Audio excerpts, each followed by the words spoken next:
আসসালামু আলাইকুম, সবাইকে কেমন আছেন সবাই? চলে আসলাম আবার আপনাদের মাঝে। তো আজকে কিছু মশলাপাতি নিয়ে বসে গেছি। আপনাদের সাথে সেই জিনিসটা শেয়ার করতেছি। আসলে মেইনলি যেটা আপনাদের সাথে আমি শেয়ার করব সেটা হলো যে আমি ঘরে কিভাবে বেসন তৈরি করি।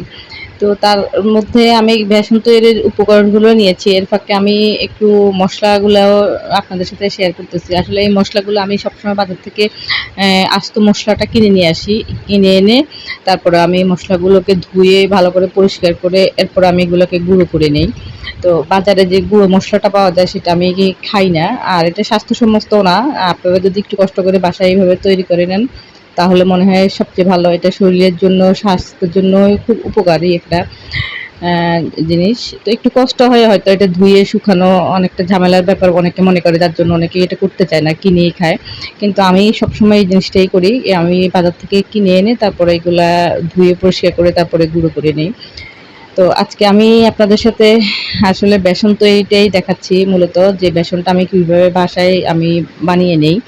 তো আমি এখানে বেসন তৈরি করার জন্য এখানে আতপ চাল নিয়েছি। আতপ চাল আর হলো মসুরির ডাল, তারপরে হলো খেসারির ডাল আর হলো ছোলার ডাল।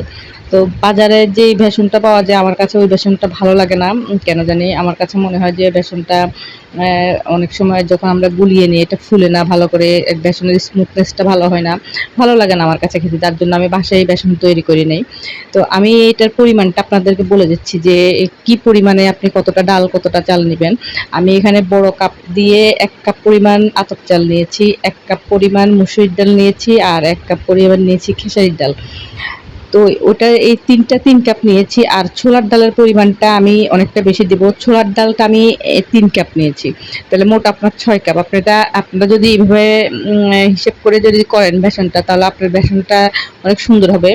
আমি যে পরিমাণটা আপনাকে বললাম, ১ কাপ নিবেন আতপ চাল, ১ কাপ মসুরির ডাল, ১ কাপ হলো খেসারির ডাল আর ৩ কাপ নিবেন আপনি ছোলার ডাল। তাহলেই আপনার বেসনটা তৈরি করবেন যখন, তখন বেসনটা সুন্দর হবে। এবং বেসনটা এই বেসন দিয়ে যদি আপনি যেকোনো কিছু ভাজেন, তৈরি করেন, এটা খুব সুন্দর করে ফুলে বেসনের স্মুথনেসটা খুব ভালো হয়। তো আমি এগুলো সবগুলোকে একসাথ করে এগুলা আগেই পরিষ্কার করে রেখেছিলাম। পরিষ্কার করে এগুলাকে তারপরে সব একসাথ করে নিলাম এখন মেপে। তারপরে এটাকে আমি গুঁড়ো করে নেব। গুঁড়ো করা হয়ে গেলে আমি এটাকে একটু গুঁড়োটাকে একটু রোদে শুকিয়ে তারপরে এটাকে আমি চেলে নিব। একটা চালনির সাহায্যে এটাকে আমি চেলে নিব, কারণ যদি ভিতরে কোনো দানাদার কোনো কিছু থেকে থাকে তাহলে যাতে এটা চলে যায়। আর এটা আমি এইভাবে চেলে তারপরে শুকিয়ে তো আগেই নিয়েছি, শুকিয়ে চেলে তারপর আমি এটা একটা কোটা ভরে সংরক্ষণ করে রাখি। এটা মাঝে মধ্যে আমি রোদে দিই। রোদে দিয়ে তারপর আবার এটাকে কোটর ভরে রাখি। এইভাবে কিন্তু আমি সারা বছরেই এই বেসনটা সংরক্ষণ করে খেতে পারি। আর এই যে এটা চেলে নেওয়ার কারণটা হলো যে এটার মধ্যে দানাদার কিছু যদি না থাকে তাহলে কিন্তু বেটারটা স্মুথ হয় না। যার জন্য আমি খুব ভালো করে এটা চেলে নিয়েছি, যাতে এটার বেটারটা যখন করব তখন স্মুথনেসটা খুব ভালো আসে। আর আমরা যখন এই এমনিতে বাজার থেকে যে কিনে আনি বেসনটা, সেটার সাথে অনেক সময় চালের গুঁড়া মেশাই, তারপরে কর্নফ্লাওয়ার বা একটু বেকিং পাউডার বা বেকিং সোডা, এগুলো আসলে আমরা মেশাই আরকি। আপনি যদি এভাবে করে নেন তাহলে আপনার কিছুই মেশাতে হবে না। এটা কিন্তু অনেক সুন্দর হয়।